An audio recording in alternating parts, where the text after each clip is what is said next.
Assalamualaikum warahmatullahi wabarakatuh. Ketemu lagi dengan saya Hari Septiawansa.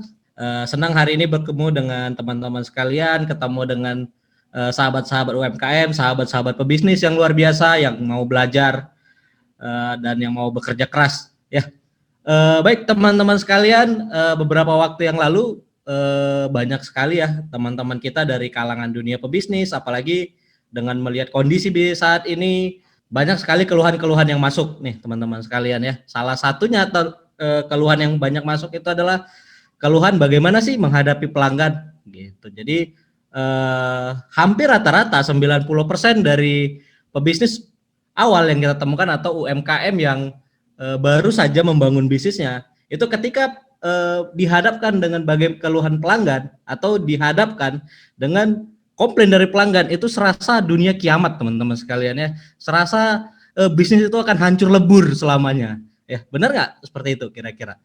Nah padahal kalau misalnya kita bisa memanajemen keluhan pelanggan, bagaimana kita bisa menghadapi pelanggan, justru sebenarnya itu adalah poin penting bagaimana bisnis kita bisa scale up atau bisnis kita bisa sangat besar. Ya karena kalau kita cerita bisnis teman-teman sekalian, itu pasti kita berhubungan dengan manusia, dengan banyak orang karena tidak mungkin bisnis yang kita bangun atau satu produk yang kita pasarkan itu semua orang pasti suka ya. Pasti ada yang tidak suka, ada yang komplain, ada yang mengkritik dan itu menjadi hal yang biasa teman-teman sekalian ya. Bahkan bukan hanya di dunia bisnis, mungkin kehidupan kita sehari-hari juga seperti itu. Nah, untuk kali ini saya akan memberikan tips jitu bagaimana nih menghadapi keluhan pelanggan. Ya, semoga dengan teman-teman mempelajari tips-tips dari kita atau mempraktekkan tips ini, mudah-mudahan bisnis teman-teman sekalian akan jauh lebih besar, akan jauh lebih berkembang. Gitu. Oke, kita masuk ke slide berikutnya. Nah, yang pertama teman-teman sekalian, kalau ada orang komplain, ada orang yang marah, atau ada konsumen yang tidak puas, hal yang pertama dilakukannya adalah marah-marah pasti. Ya, betul nggak teman-teman sekalian? Ya. Nah, di dalam sebuah survei itu eh, ada sebuah hasil survei itu yang mengatakan bahwa ketika ada orang yang marah, maka 6 detik pertama itu sangat krusial teman-teman sekalian. Artinya apa? Ketika 6 detik pertama dia berbicara, itu dia akan mengeluarkan unek-unek dengan emosi yang meletup-letup atau yang meledak-ledak. Nah, hal yang pertama kali teman-teman lakukan adalah di 6 detik pertama usahakan jangan menyanggah apapun dan jangan memberikan respon apapun. Nah, biarkan dia berbicara, biarkan dia marah, kita cukup dengan tenang, dengan senyum ya. Nah, tips yang pertama yaitu dengarkan dengan seksama teman-teman sekalian. Berikanlah waktu untuk mengeluarkan segala keluhan agar pelanggan teman-teman sekalian itu merasa dihargai. Ya, jadi sama seperti kita ketika kita marah, disanggah, mungkin marahnya itu bisa jadi akan lebih meledak daripada yang sebelumnya. Ya, jadi tips yang pertama, hal yang paling utama yaitu dengarkan dengan seksama ya, karena seperti prinsip di tubuhnya kita, kuping kita diciptakan dua dari mulut kita. Ya, artinya kita harus lebih banyak mendengarkan daripada berbicara ya teman-teman sekalian. Nah, ini tips yang pertama mungkin bisa dicoba. Nah, terus setelah itu apa? Nah, setelah si konsumen teman-teman sekalian mulai dia meredakan emosinya, mulai emosinya reda atau mungkin dia mulai mengakhiri pembicaraannya, ya hal yang pertama kita bilang adalah meminta maaf. Ya, meminta maaf ini bukan karena kita kalah, tidak, tapi dengan meminta maaf kita akan menetralkan suasana yang tadinya panas itu menjadi dingin teman-teman sekalian ya, dan sebagai bentuk penyesalan atau ketidakpuasan pelanggan. Nah, jadi ini juga bisa memberikan kesan yang positif atau respon yang positif kepada si customer atau si konsumen teman-teman sekalian. Jadi si konsumen juga merasa lebih dihargai dengan meminta maaf. Selanjutnya setelah kita meminta maaf, teman-teman bisa memulai dengan menanyakan apa sih sebenarnya masalahnya dengan secara perlahan-lahan ya. Mungkin gunakan kata-kata yang baik, contohnya ya baik Bapak Ibu, contohnya misalnya teman-teman bisa tanya apa sih yang pengen ditanyain atau kenapa sih masalah tersebut terjadi dan apa sebenarnya yang terjadi dengan si konsumen. Nah, dengan kita mendengarkan keluhan tersebut maka kita akan mendapatkan poin-poin pentingnya teman-teman sekalian ya, dan jangan menyanggah apapun dengan alasan apapun ya, karena banyak sekali nih masalah-masalah yang timbul itu dengan sanggahan-sanggahan yang tidak penting. Contoh beberapa waktu yang lalu saya ketemu dengan salah seorang teman UMKM dari mitra binaan dari Situs Pintar, yaitu beliau adalah seorang distributor Selyu gitu. Nah, ketika beliau menghadapi konsumen dengan berbagai alasan atau ketika dia menghadapi keluhan dari pelanggan, sering sekali terjadi perdebatan, teman-teman sekalian. Nah, akibat terjadi perdebatan, apa yang terjadi? Akhirnya yang tadinya konsumen itu mengambil produknya dalam jumlah banyak, akhirnya perlahan-lahan mulai meninggalkan. Nah, ini juga menjadi masalah gitu. Apa yang harusnya kita lakukan ketika si konsumen itu marah-marah? Lebih bagus kita mendengarkan dan jangan menyanggah apapun dengan alasan apapun, teman-teman sekalian.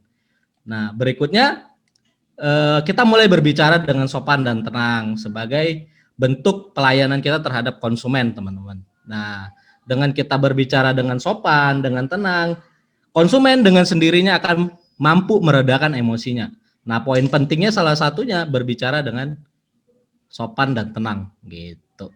Jadi kalau kita ada konsumen marah-marah, lebih bagus kita 6 detik pertama tadi diam, kemudian mendengarkan apa masalahnya, mencari tahu masalahnya.